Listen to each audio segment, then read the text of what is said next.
Kenya is classified as a water-scarce country.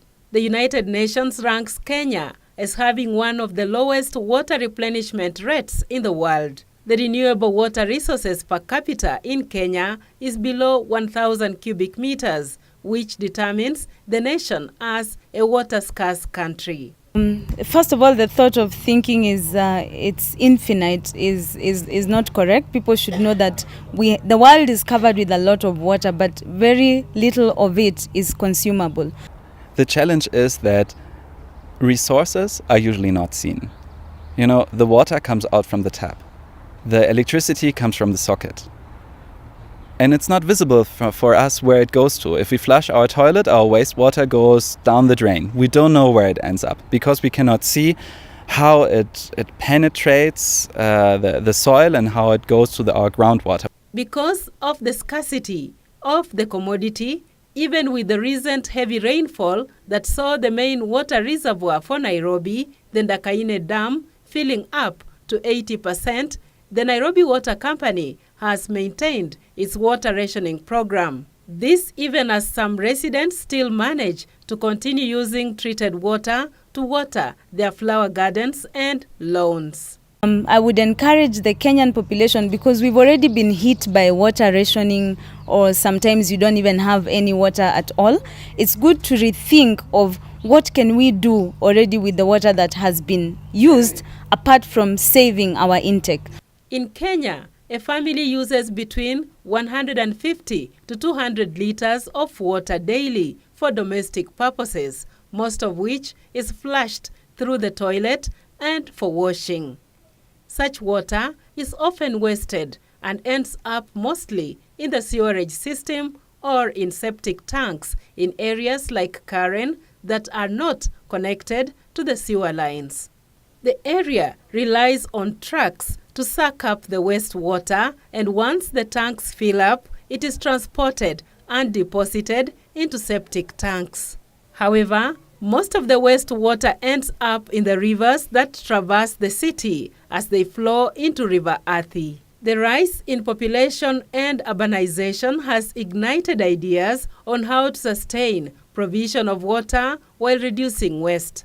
EcoCycle, a Kenyan company, is now working towards changing the narrative and helping to conserve water through recycling.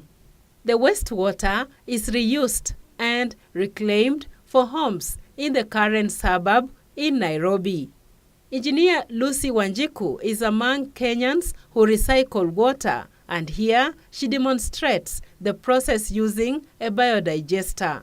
Stage 1 involves filling up the tank with effluent of wastewater that contains microorganisms from the refuse from the house's toilets to the kitchen sink and the bathroom. So the sewer flows from the house through the manholes into this collecting underground chamber, the tank, that is divided into 4 chambers. So it comes into chamber number 1, where we separate the solids, the plastics, the non-biodegradables. They remain there, and the pure sewer and fecal matter overflows through an overflow sleeve to chamber number 2. In the second stage, a biochemical oxygen demand, or BOD, is mixed with ammonia, nitrogen from natural urine, which then reacts with the microorganisms. The wastewater is later aerated using a blower to provide oxygen for microorganisms, including anaerobic bacteria, to work on the sludge as well as kill odor. We have the machine, which is made up of the air blower and airlift pipes, sucking the sewer using the principle of the airlift from chamber number 2 to chamber number 3. The next stage is the sedimentation stage, in which the particles settle at the bottom, leaving clear water. The sludge blanket remains at the bottom. In stage 4, the clear water is removed from the tank through the discharge air suction pipe and can be used for irrigation, for watering the lawns, and for watering the flower gardens. The excess sludge is pumped back to the system to restart the process.